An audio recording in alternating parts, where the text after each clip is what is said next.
கிறிஸ்துவுக்குள் பிரியமானவர்களே, கர்த்தரும் இரட்சகருமாய் இயேசு கிறிஸ்துவின் ஈடு இனியற்ற நாமத்தினாலே உங்கள் யாவருக்கும் என் அன்பின் வாழ்த்துக்களை தெரிவித்துள்ளேன். தேவன் அருளிய அப்பம் பிரேயர் மினிஸ்ட்ரி சேனல் மூலியமாக யாரெல்லாம் இரவு நேரத்தில் இணைந்திருக்கிறீங்களோ உங்கள் எல்லாருக்கும் என் அன்பின் வாழ்த்துக்களை தெரிவித்துள்ளேன். உபாகமம் 28ஆம் அதிகாரம் 20ஆம் வசனத்திலே, என்னை விட்டு விலகி நீ செய்து வருகிற உன் துர்க்கிரியல் நிமித்தம் சீக்கிரத்தில் கெட்டுப்போய் அழியும் மட்டும் நீ கையிட்டு செய்கிறது எல்லாவற்றிலும் கர்த்தர் உனக்கு சாபத்தையும் சஞ்சலத்தையும் கேட்டையும் வரப்பண்ணுவார்.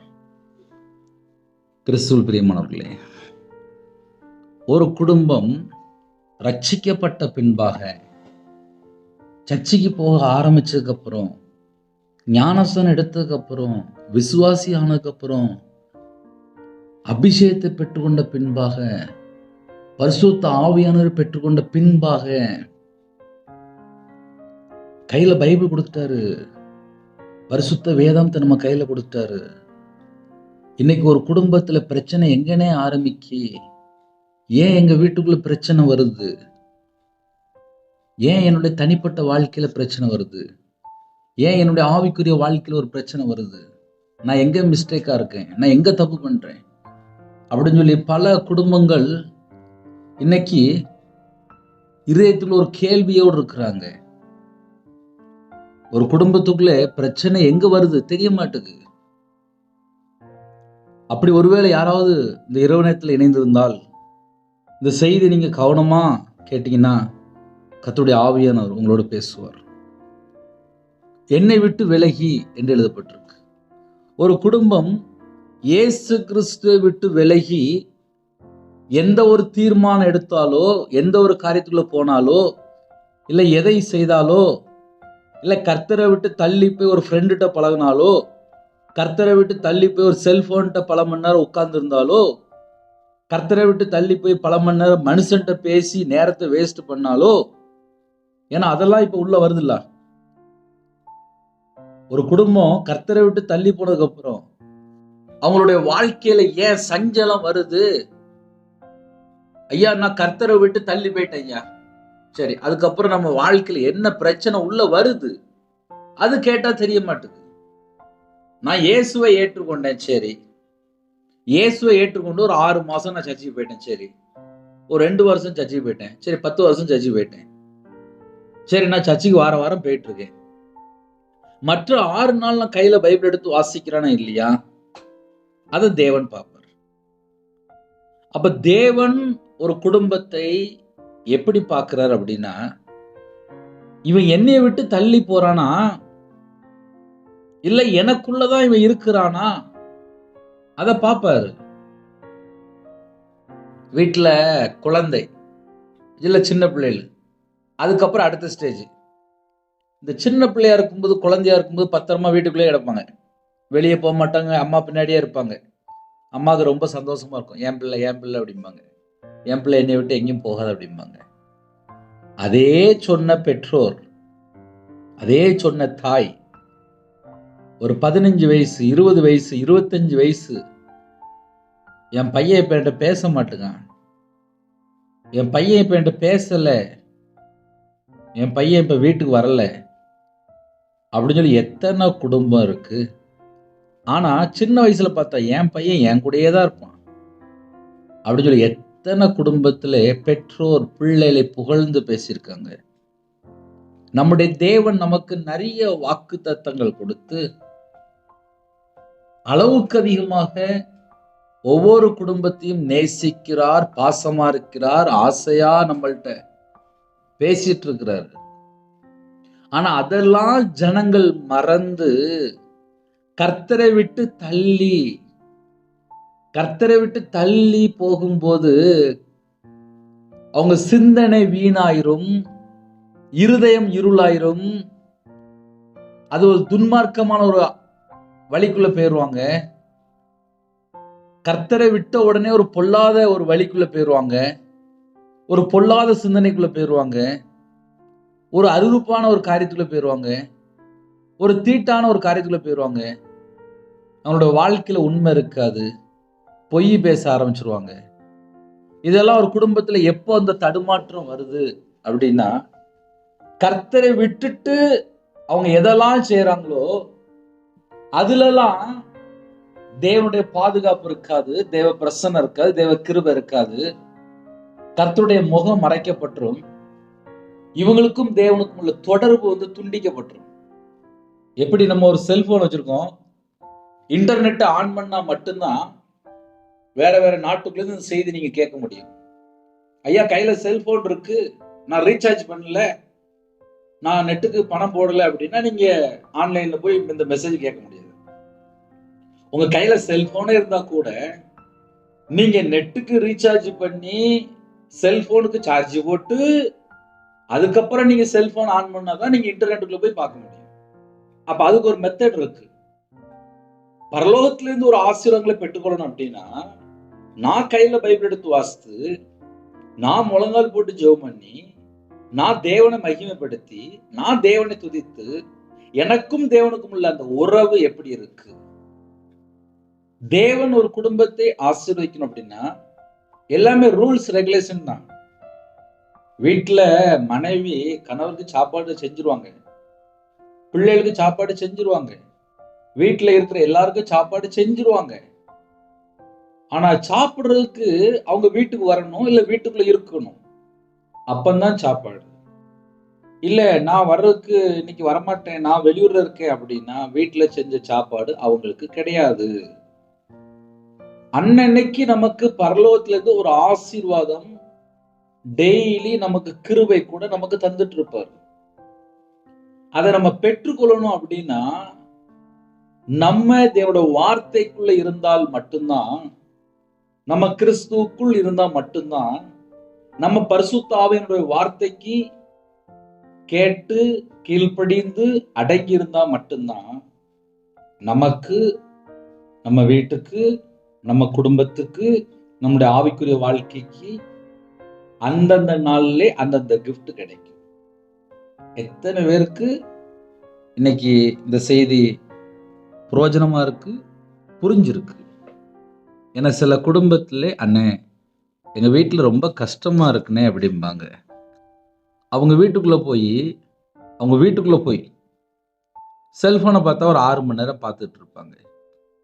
இப்ப இவங்க 6 மணி நேரம் கர்த்தரை விட்டு செல்போன்ல போய் ஒரு ஃபேஸ்புக்கோ, ஒரு இன்ஸ்டாகிராமோ, இல்ல வேற வெப்சைட்டோ, இல்ல யார்கிட்டயோ ஷேர் பண்ணி, இல்ல ஒரு படம் பார்த்துட்டு, இப்ப நிறைய ஆப்லாம் இருக்கு, தேவையில்லாம எங்கேயோ கூட்டு போயிட்டு இருக்கும்.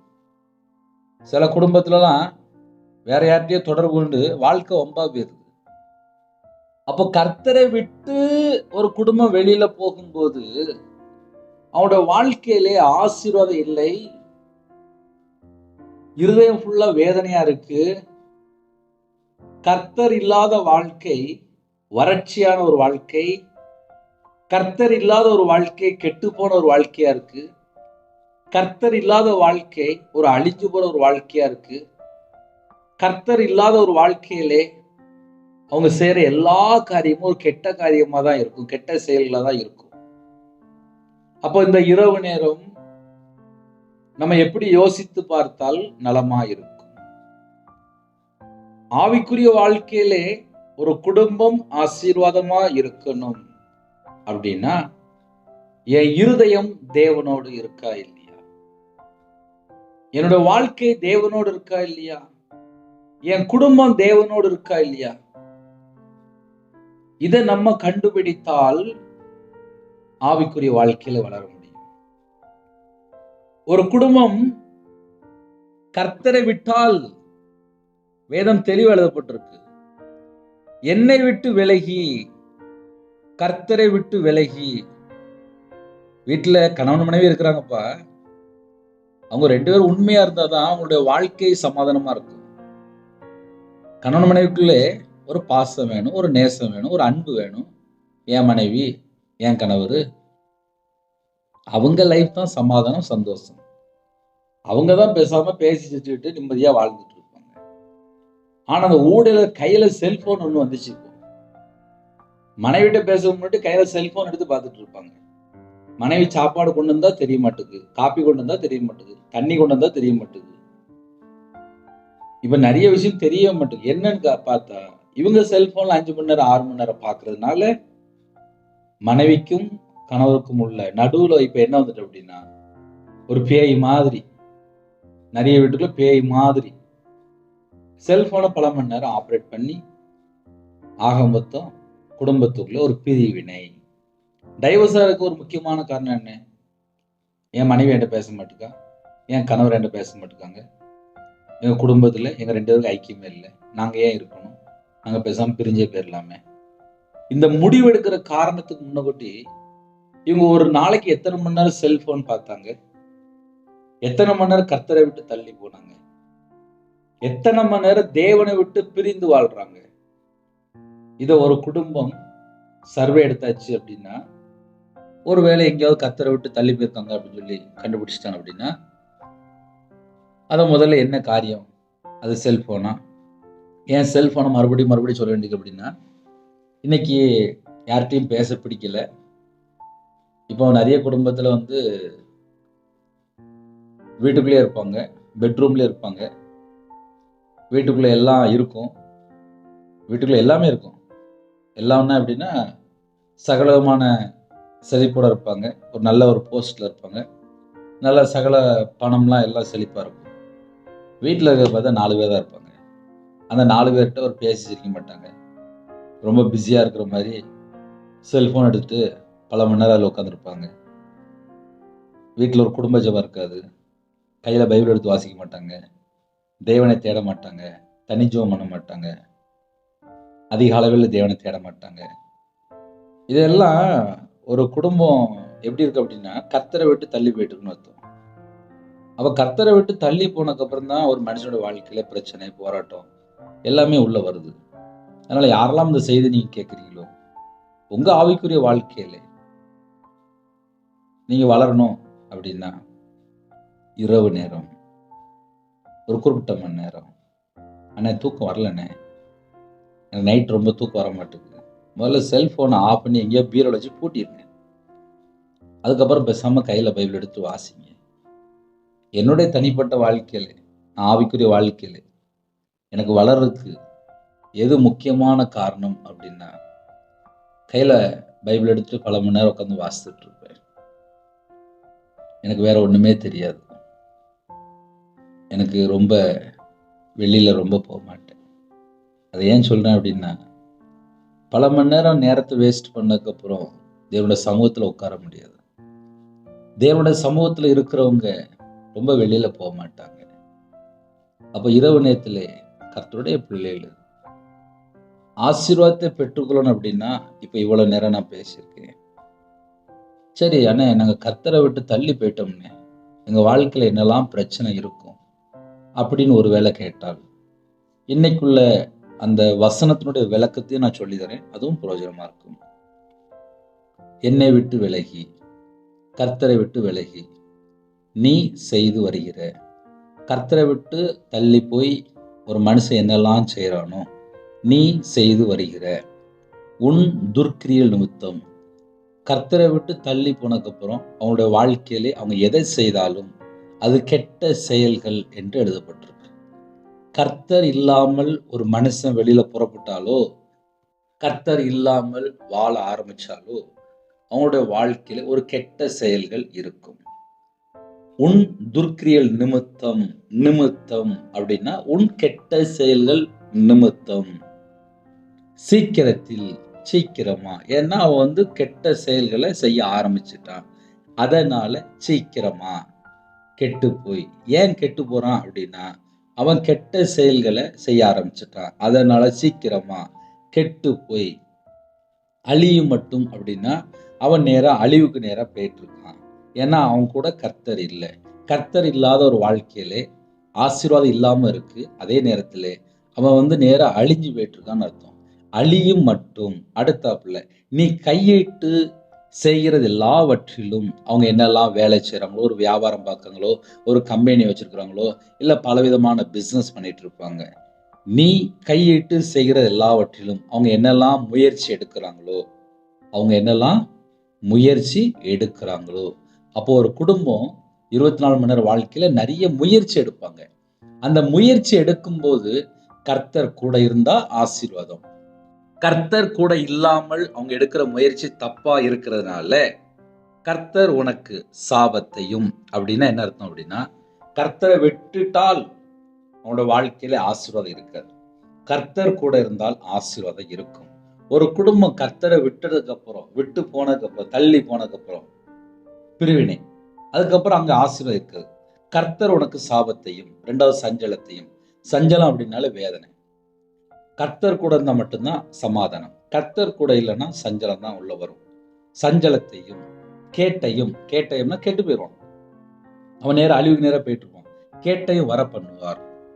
அப்ப இரவு நேரத்துல செய்தி என்ன அப்படின்னா, இந்த வசனத்துல நம்ம இன்னைக்கு தியானிக்கும் போது கர்த்தரை விட்டால் வரக்கூடிய பிரச்சனைகள், உபத்திரங்கள், பாடுகள், இதை மட்டும் நம்ம தியானிச்சிருக்கோம்.